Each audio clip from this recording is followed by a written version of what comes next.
خراسان کا آخری بادشاہ بڑا معزز بادشاہ تھا جس کا نام جبلہ بن اہم تھا۔ یہ حضرت عمر فاروق رضی اللہ تعالیٰ عنہ کے زمانے کے اندر مسلمان ہو گیا۔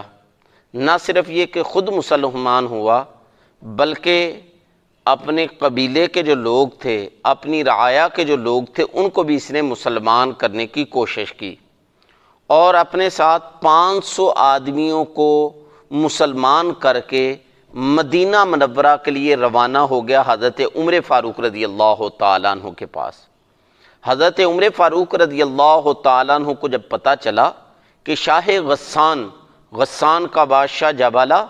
یہ میرے پاس مسلمان ہو کر آ رہا ہے اور اپنے ساتھ 500 لوگوں کو جو ہے وہ لے کر آ رہا ہے، تو آپ خود بھی مدینہ منورہ سے باہر نکلے اور لوگوں کو بھی باہر نکلنے کا حکم دیا کہ شاہ غسان کا استقبال کرو، وہ مسلمان ہو کر آ رہا ہے۔ اس کی حوصلہ افزائی کے لیے حضرت عمر فاروق رضی اللہ تعالیٰ عنہ خود باہر تشریف لے گئے اور اس کا استقبال کیا۔ وہ مسلمان ہوا، بڑا خوش باش مدینہ منورہ کے اندر رہا۔ یہ رمضان کے قریب آیا، رمضان کے روزے بھی رکھے، اس کے لوگوں نے بھی روزے رکھے اور نمازیں بھی پڑھتے رہے۔ کرتے کرتے حج کا موسم آ گیا۔ حضرت عمر فاروق رضی اللہ تعالیٰ عنہ کی معیت کے اندر حضرت عمر فاروق رضی اللہ تعالیٰ عنہ کے ساتھ حج کے لیے یہ بندہ روانہ ہو گیا۔ اب حج کے لیے جیسے ہی وہ یہ مکہ پہنچا تو وہاں طواف کرتے ہوئے، بیت اللہ کے چکر لگاتے ہوئے، اس کی چادر پر کسی غریب آدمی کا، بنو فزارہ کا آدمی تھا، اس کا پاؤں اس کی چادر پر آ گیا۔ اب یہ بادشاہ تھی، وہ اس کی قوت، طاقت، جلالت، شان و شوکت، وہ اس نے جو ہے وہ اس کو زور سے تھپڑ دے مارا، جس کی وجہ سے بعض کتابوں کے اندر لکھا ہوا ہے کہ اس کا دان ٹوٹ گیا، بعض کتابوں کے اندر لکھا ہے کہ نہیں، ناک کی ہڈی جو ہے وہ ٹوٹ گئی۔ اب وہ بیچارہ آدمی روتا ہوا، چیختا چلاتا حضرت عمر فاروق رضی اللہ تعالیٰ عنہ کے پاس آیا، عرض کیا امیر المومنین فلاں آدمی نے میرا جو ہے وہ ناک توڑ دیا ہے، دانت جو ہے وہ توڑ دیا ہے۔ حضرت عمر فاروق رضی اللہ تعالیٰ عنہ نے جبلہ شاہ غسان کو فوراً بلایا اور کہا، اے جبلہ تو نے یہ کیا کیا ہے؟ تو نے اس کی ناک کی ہڈی توڑ دیا تھپڑ مار کے۔ اس نے آگے سے کہا، اس حرم کے تقدس کی وجہ سے، اللہ تعالیٰ کے گھر کی عظمت بزرگی کی وجہ سے میں نے اس کا جو ہے صرف تھپڑ لگایا ہے، جس کی وجہ سے اس کا ناک ٹوٹ گیا۔ اگر یہ باہر ہوتا، حرم سے باہر ہوتا، تو میں اس کو ویسے ہی اس کے ٹکڑے ٹکڑے کر کے رکھ دیتا۔ حضرت عمر فاروق رضی اللہ تعالیٰ نے فرمایا، اے جبلہ، تو نے اپنے جرم کا اقرار کر لیا ہے کہ تو نے واقعی اس کو تھپڑ مارا ہے۔ اب دو صورتیں ہیں، یا تو اس سے معافی مانگ لے، صلح کر لے، یہ تجھے معاف کر دے تو پھر تو ٹھیک ہے، ورنہ قصاص کے لیے تیار ہو جاؤ، بدلے کے لیے تیار ہو جاؤ۔ اگر اس آدمی کو تو نے راضی نہ کیا تو وہ بھی تجھے اسی طریقے سے تھپڑ مارے گا۔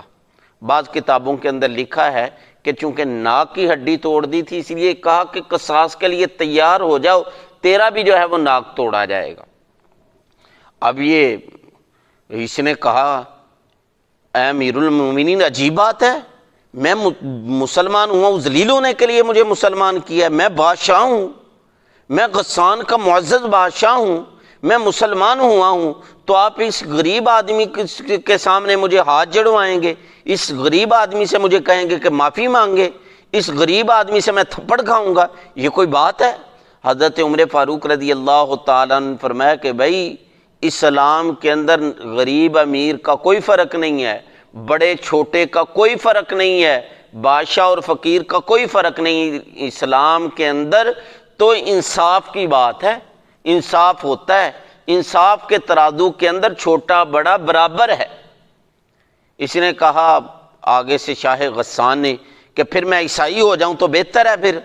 میں مسلمانی چھوڑ دوں، اسلام چھوڑ دوں، پھر بہتر ہے، میں عیسائی پھر ہو جاؤں۔ حضرت عمر فاروق رضی اللہ تعالیٰ نے فرمایا کہ بھائی بات یہ ہے، اگر تو عیسائی ہو گیا نا تو پھر سن لے، جو اسلام سے پھر جاتا ہے وہ مرتد ہوتا ہے، اور مرتد کی سزا اسلام کے اندر جو ہے اس کی گردن اڑانا ہے، پھر تیری گردن اڑا دی جائے گی۔ اس نے کہا اچھا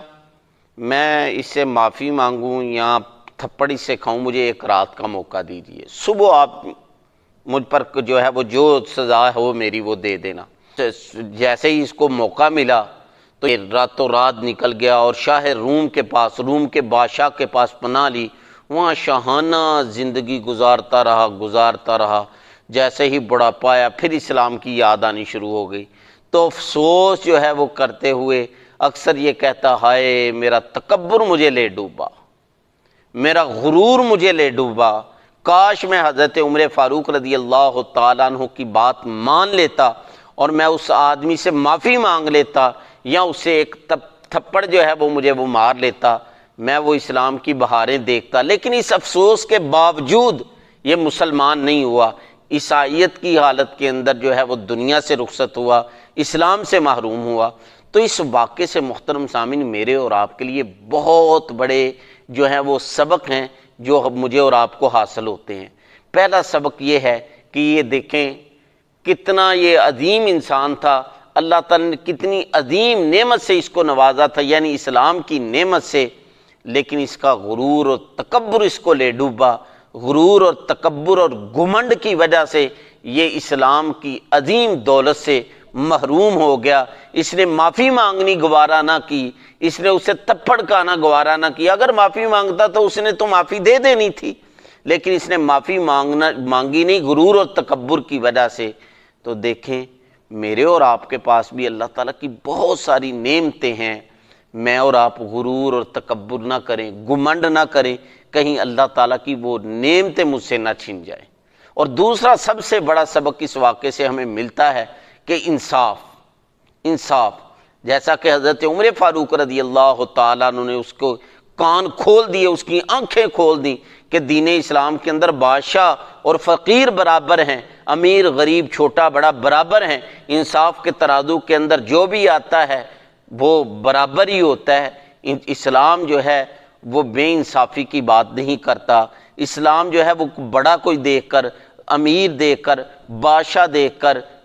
جو ہے وہ بے انصافی کی بات کا حکم نہیں دیتا، جیسا کہ سورۃ المائدہ کی آیت نمبر 8 کے اندر ہمیں حکم دیا گیا ہے، یا ایھا الذین آمنوا کونوا قوامین للہ شہداء بالقسط، اے ایمان والو انصاف کے ساتھ گواہی دو اور اللہ کے حکموں پر خوب قائم رہو، اللہ کے حکموں پر ڈٹ جاؤ۔ ولا یجرمنکم شنآن قوم علی اللہ تعدلوا، کسی قوم کی نفرت، کسی قوم کی عداوت، کسی قوم کا بغض تمہیں انصاف سے نہ روکے، اور نہ ہی کسی قوم کی کسی شخص کی محبت الفت تمہیں انصاف سے روکے، بلکہ اعدلوا، ہر حالت کے اندر انصاف کرو، انصاف کرو، انصاف کرو، کیونکہ ہوا اقرب للتقوی، انصاف ہی یہ تقوی کے زیادہ قریب ہے۔ اللہ تعالیٰ سے دعا ہے اللہ تعالیٰ مجھے اور آپ کو تکبر سے، غرور سے، گھمنڈ سے بچا کر رکھے اور ہر حالت کے اندر انصاف کرنے کی توفیق عطا فرمائے۔ وآخر دعوانا ان الحمد للہ رب العالمین۔